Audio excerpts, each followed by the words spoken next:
तो अभी बताया पिछले वीडियो में आपके पदों का योगफल के लिए फार्मूला एन बराबर n/2 कोष्टक में मतलब बड़े वाले कोष्टक में 2a plus n minus 1 into D. यदि अंतिम पद दिया हो, यदि अंतिम पद दिया हो और उसके बाद प्रथम पद दिया हो, प्रथम पद दिया हो, पदों का योग अगर पूछता है, पदों का योग यदि पूछता है तो उसके लिए शॉर्टकट फार्मूला है यस एन बराबर होता है हमारा n/2 क्वेश्चन में a प्लस एन।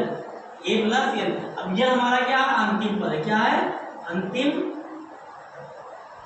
पद है। ये भी एक फार्मूला है ट्रिक के माध्यम से। इसके बाद देखिए आप चाहे चैप्टर में स्टार्ट करते हैं।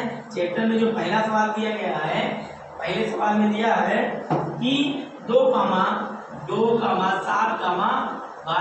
17 डाटा कहीं तक योग दिया होगा। कहा है 10 पदों का योग ज्ञात है, 10 पदों है ना का योग। अब इसके लिए फार्मूला देखो क्या है। प्रथम जो पहली बार लिखा है वो प्रथम पद है, प्रथम पद 2 है। और सर्वांतर मतलब क्या होता है, सभी में अंतर, स्वर मतलब सभी होता है तो पीछे वाले में से आगे वाले को निकाल देते हैं। तो डिफरेंट जो होता है वो दोनों सभी के बीच में कितना कितना है और पदों की संख्या कितना दिया है 10।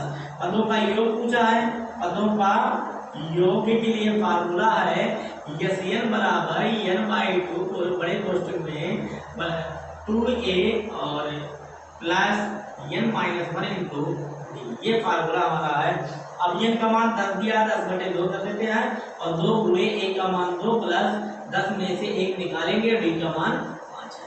अब यहाँ पर ये काटेंगे तो कितना हो जाता है आधा उसका 5, उसके बाद 2 दूनी 4 प्लस 9 गुणे 5 ये हो गया। तो 5 गुणे कितना होगा 4 प्लस 5 45। तो यहाँ पर ये हो जाता है कि 5 गुणे 45 और 4 कितना 49 होगा, गुणा करेंगे 245। ये हमारा आंसर कितना हो पहले सवाल का पहला। ये हमारा 245 देखिए 9 × 45 × 4 और 5 24 24 इतना लिखा है। सवाल नंबर दूसरा देख लीजिए आप। दूसरा नंबर अब एक नहीं अगर इसे बता दे तो इसी प्रकार आप लगा लेंगे। अब दूसरा नंबर दिया है जो -37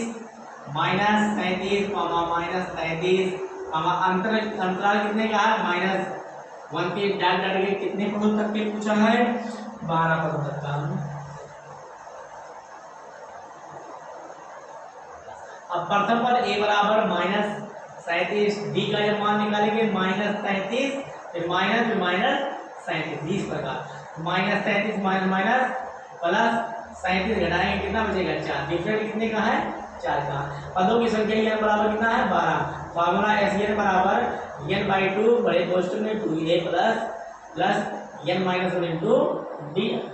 ठीक, उसके बाद n का मान कितना है 12/2 लिख देते हैं। उसके बाद 2 इंटू -37 है प्लस इसमें 12 में से 1 निकालते हैं और डिफरेंट कितने का आया है तो इसका आधा कितना होगा 6 होगा। उसके बाद -37 गुनी कितना होता है 74 प्लस 11 गुणे 4 तो ये होगा 6 गुणे है ना -74 और प्लस 11 44 घटाने पर कितना आएगा गुणे -30 होगा ना 30 पे तो होगा तो 6 × 18 -180 ये आपका आंसर हो गया।